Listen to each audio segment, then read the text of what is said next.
পছন্দের একটা দেশ এবং সেখানকার মানুষজন আমাদের খুব পছন্দের এবং খুব প্রাণের। ওখানে সুন্দর জীবনযাত্রা ফিরে আসুক, আমাদের থেকে বেশি খুশি কেউ হবে না।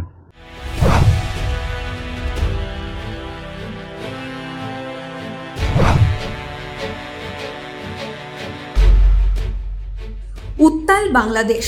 উত্তপ্ত পরিস্থিতির চাপেই 5ই আগস্ট প্রধানমন্ত্রীর পদ থেকে ইস্তফা দিয়ে দেশ ছাড়েন শেখ হাসিনা। প্রতিবেশী দেশের অস্থির পরিস্থিতির দিকেই তাকিয়ে এখন বঙ্গ। কাঁটা তারের ওপারের বিনোদন জগতের সঙ্গে জড়িয়ে টলিপাড়াও। ওপারের অশান্তি নিয়ে উদ্বেগ প্রকাশ করেছেন সেলেবরাও। আসুন শুনে নি কি বলছেন বাংলার পরিচালকরা। বাংলাদেশ আমাদের ভীষণ পছন্দের একটা দেশ এবং সেখানকার মানুষজন আমাদের খুব পছন্দের এবং খুব প্রাণের।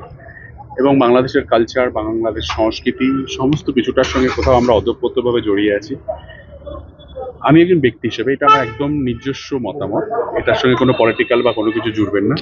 যে শান্তি ফিরে আসুক, সবাই শান্ত হোক, কোনো প্রাণ না যাক, সবাই সুষ্ঠুভাবে শান্তিতে বাঁচুক এবং সবার মঙ্গল হোক।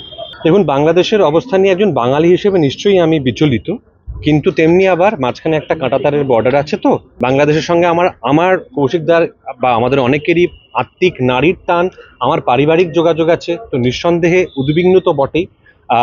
কে ঠিক কে ভুলের থেকেও বড় কথা হচ্ছে যে একটা উদ্বেগ তো নিশ্চয়ই কাজ করছে। বাংলাদেশকে ভালোবাসি, সেগুলো আমাদের ছবিতেই প্রকাশ পায় বারবার। Exactly. সেই বাংলাদেশ তার ঠিক জায়গায় এসে পৌঁছুক, শান্তি ফিরে আসুক, মানুষ আনন্দে থাকুক, ওখানে সুন্দর জীবনযাত্রা ফিরে আসুক, আমাদের থেকে বেশি খুশি কেউ হবে না। এটা কৌশিকদা বললেন যে শান্তি ফিরে আসবে এবং মানুষ শুভ বুদ্ধি নিয়ে বাঁচবেন, এইটুকুই আমরা বলতে চাই। এটা ডেফিনেটলি খুবই দুঃখজনক। আমার মনে হয় খুব শিগগিরই এর একটা স্থিত অবস্থা হয়ে যাবে।